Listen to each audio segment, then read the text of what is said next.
Hello all, I am Julia and I got a perfect score on my GMAT focus.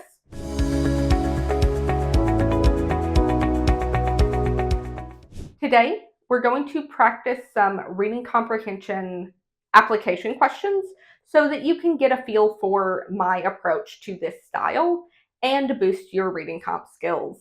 Let's start with a short passage and then we'll work through 3 practice problems that are all in the application style.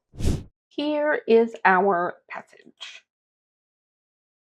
Urban soundscaping, an emerging field in city planning, focuses on deliberately designing the acoustic environment of public spaces.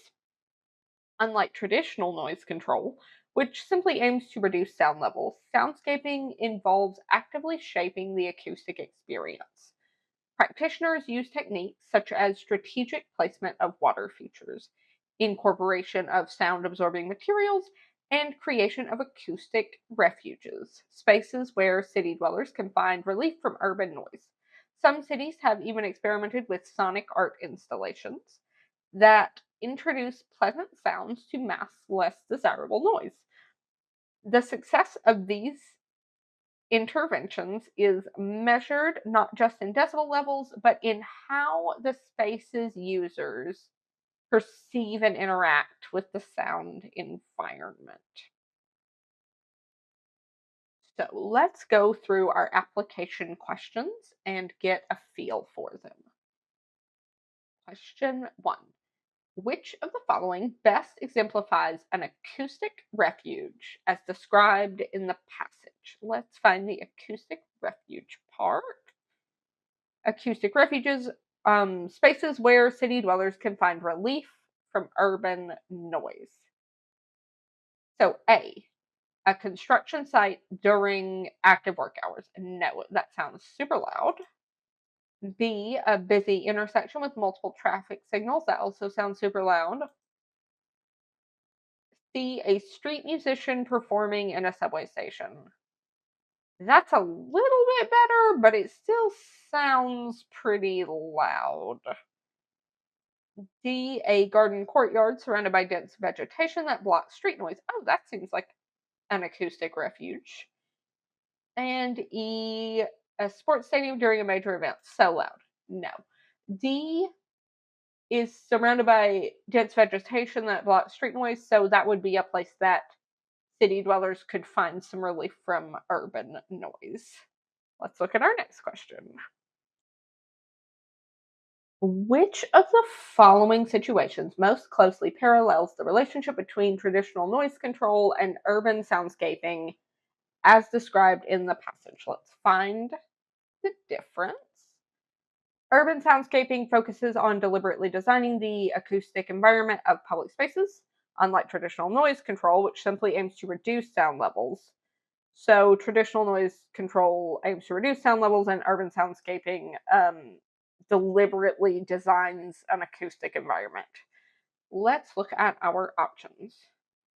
The difference between painting a wall white or black. That isn't the same. The difference between adding or removing furniture from a room to enhance the room's natural features. That doesn't seem too bad. Let's leave that one. The difference between paving or not paving a road. No. The difference between closing a window or opening it. No.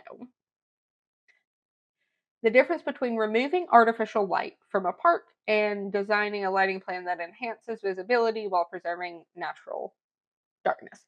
So we need to find a situation that captures the distinction between reducing something like traditional noise control versus actively shaping and designing it like urban soundscaping. So the difference between adding or removing furniture from a room does have some deliberate design aspects, but there's no component for traditional noise control, just like reducing something on the face of it.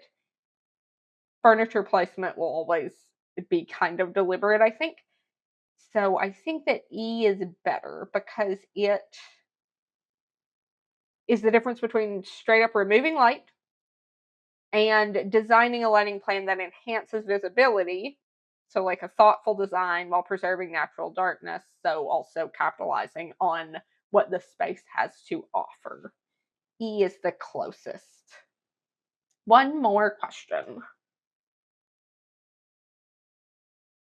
Which of the following situations most comprehensively demonstrates the multifaceted approach to urban soundscaping described in the passage? Let's look at our multifaceted approach.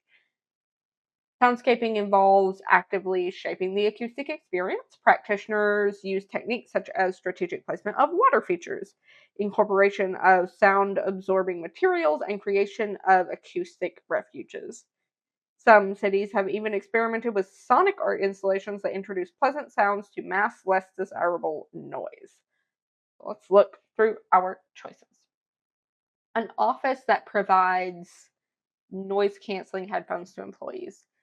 This example more resembles traditional noise control because they're just trying to remove the noise or help people mitigate how much noise they have to hear. B, a shopping mall that plays background music to enhance the shopper's experience.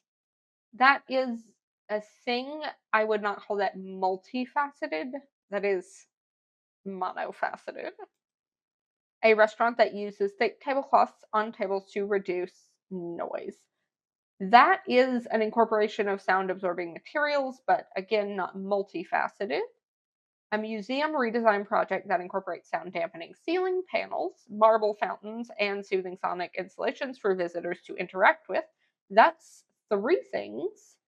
So, sound absorbing materials is the ceiling panels, marble fountains, that would be water features, and soothing sonic installations for visitors to interact with would be like a sonic art installation. So, that one's pretty good. And E, a park that enhances accessibility by installing new benches and lighting features. That one only considers physical modifications without any acoustic considerations. So it does have two things, but they're only physical modifications, so they don't address the multifaceted acoustic considerations. So that leaves us with D.